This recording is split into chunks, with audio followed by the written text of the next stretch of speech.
इसलिए 7 नरक के द्वार है। इस तरह 6 प्रेत योनि के दरवाजे हैं। तो लोग प्रेत योनि को समझ नहीं रहे हैं। पहला प्रेत योनि का पहला दरवाजा है गोत्रवध। गोत्रवध का मतलब है अपने ही खानदान, एक ही ब्लड, जैसे दादे का, परदादे का, पोतरू दोतरू, एक गोत्र है, उसको मारना, वो प्रेत योनि में जाएगा। यही तो पांडवों को वासुदेव कृष्ण ने किया, तुमने गोत्रवध कर लिया, अब यज्ञ करो। पांडवों ने क्यों फिर यज्ञ किया था? क्यों? गोत्रवध का पाप लगा, तुम प्रेत योनि में जाओगे। दूसरा गोहत्या। गाय परमार्थी है, जो खाती है ना वो वापस कर देती है। भैंस वापस नहीं करती है, पहले अपनी सेहत बनाएगी। जो आप उसको खिलाओगे अपनी सेहत बनाकर तब तुम्हें वापस देगी थोड़ा। गाय बेचारी ऐसी है, जो दोगे वापस कर देती है, इसलिए गौ हत्या नहीं। अरे हत्या तो किसी की भी नहीं। तीसरा, जो किसी की स्त्री को बलपूर्वक उठाकर ले जाता है। पुराने जमाने में यह धंधा ज्यादा था। मदन मोहन थोड़ा कमजोर है तो मास्टर जी उसकी बीवी को उठा के ले जाता था बस। ये ज्यादा दिन नहीं हुए बंद हुए, ये 60-70 साल हुए ये धंधा बंद हुए। ये कितना बड़ा पाप है, कितना बड़ा पाप है। परनारी के रास्ते अवगुण है गुणनाय, रावण के 10 सर गए परनारी के माए।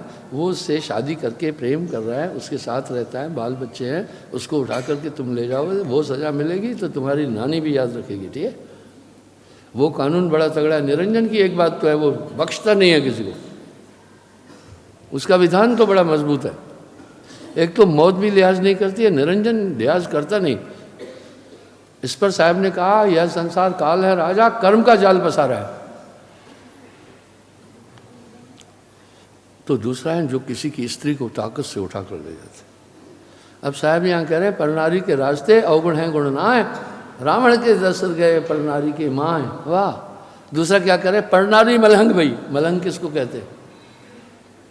ज्योति देवी नहीं जाते, मलहंग हो गए भैया, खुश हुई, प्रसन्न हुई। इसमें यूपी का कोई हाथ खड़ा करो, कोई नहीं। परनारी मनहंग भई खुश, दे न सकत कुछ और, वो और कुछ नहीं दे सकती। गुह मूत आगे धरे यही नरक का ठोर, मलमूत्र की इंद्रियां आगे देगी और क्या देगी। साहब कह रहे यही नरक का द्वार है। पहला गोत्रवध, दूसरा गाय का वध, तीसरा जो किसी की स्त्री को बलपूर्वक उठा के ले आ रहा है। अच्छा, वो उसकी मर्जी से भी अगर ले आ रहा है तो नरक में जाएगा ही जाएगा। परनारी का रासना अवगुण है गुण ना है, रावण के 10 सर गए परनारी के माए। चौथा, किसी को धोखे से मारना, निहत्थे पर वार करना। इसलिए पहले हमारे क्षत्रिय राजा चैलेंज करते थे, आजा सामने, आवाज देकर। निहत्था हो गया तो कहते थे उठा तलवार, तेरे हाथ से तलवार गिर गई है तो भी नहीं मारूंगा।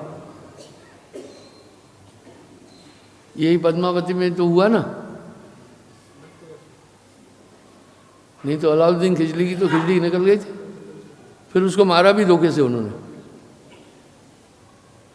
1300 कुछ ईस्वी की बात है।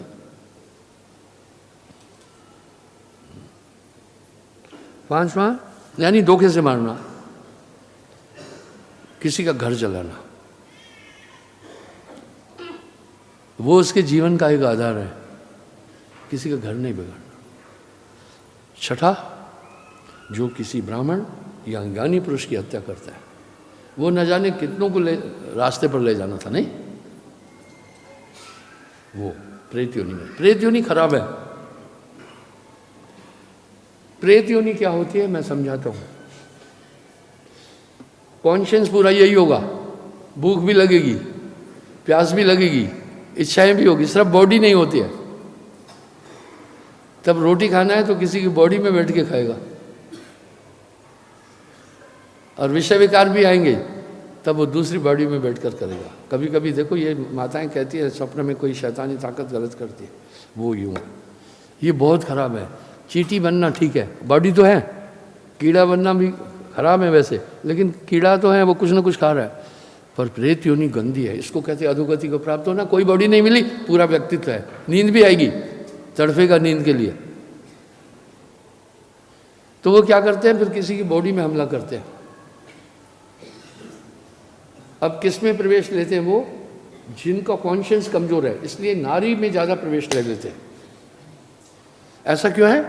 कॉन्शियस में ही वो अपनी बैठक करते हैं, आपकी आत्मा में नहीं आते। वो आत्मा में भूत कहाँ से आएगा?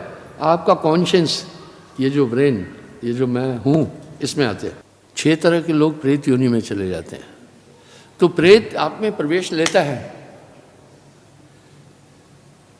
और मैंने अपने जीवन काल में हजारों प्रेत देखे। अरे मेरे को कोई कहे प्रेत नहीं होता है तो मैं कैसे मानूंगा? अरे मेरे भाई, शास्त्रों को उठाकर देखो, प्रेत योनि है। और साहब ने भी प्रेत का जिक्र किया है, भूत प्रेत होए सब न्यारा, है तभी तो किया ना।